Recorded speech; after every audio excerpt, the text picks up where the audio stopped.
Hi! We are psychologists from Philippine Normal University. And we're going to answer the web's most searched questions about OCD. And this is Psych Support!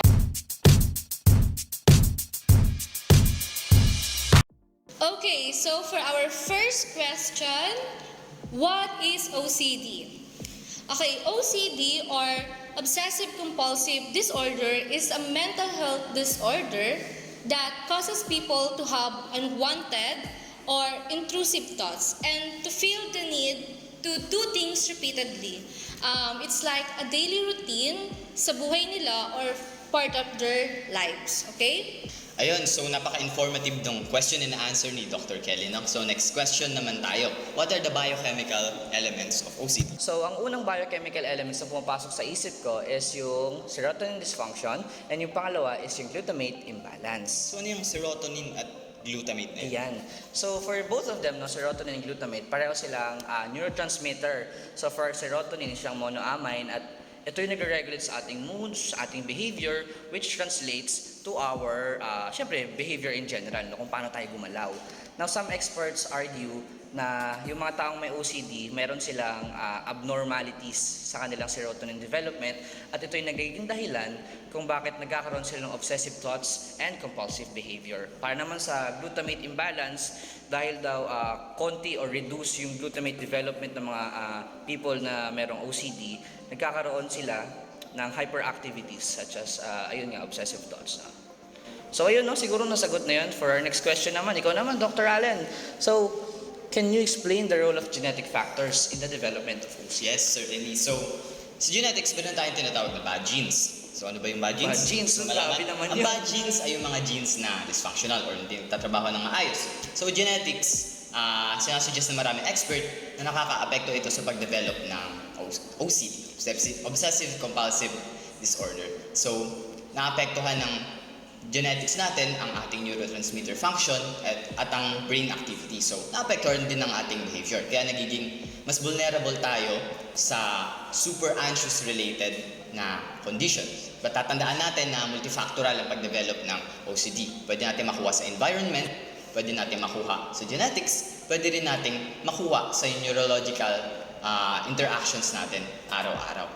Ayan, so for our next question, sasagutin ni Dr. Carol, how does organic biochemistry explains the occurrence of OCD? Ayan, so for this question naman, pag-uusapan natin yung dalawang neurotransmitters, which are yung glutamate tsaka yung gamma-aminobutyric acid or yung GABA. So imagine natin na yung dalawang neurotransmitters na yun, they act like individuals. Yung glutamate, para siyang cheerleader na nagkukos ng excitability ng neurons. Whereas yung GABA, para naman siyang inhibitory na nagka-calm down ng neurons. So yung dalawang neurotransmitters na yun, they work in a seesaw fashion to balance the brain activity. Pero sa mga individuals na may OCD, yung levels ng glutamate is mataas and yung levels ng GABA is mababa. So yung neurochemical changes na nangyayari sa dalawang neurotransmitter is nagko-cause and nagko-contribute ng compulsive behavior sa mga taong may OCD. So for the next question naman na sasagutin ni Dr. Thea is what are the treatment or medications for OCD? OCD is not curable kasi, but however, it can be treated. Yung medication for this disorder centers on decreasing yung obsessional effect for individuals with OCD.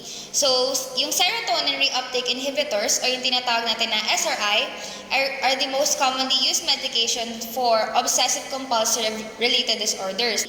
The most commonly prescribed SRI for OCD is yung tinatawag natin na clomipramine. It is a tertiary amine that belongs to the class of medications na tinatawag na tricyclic antidepressants or TCA. Nililesen nito yung intrusive or unwanted thoughts, and it helps reduce the urge to perform repeated tasks that interfere with daily living. And it is found na it is effective for youth as well as adults because it approximately 50% reduction yung nagagawa niya sa OCD symptoms.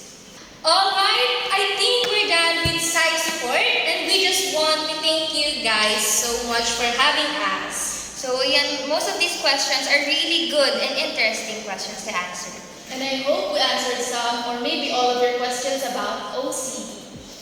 don't forget to like and subscribe! Bye!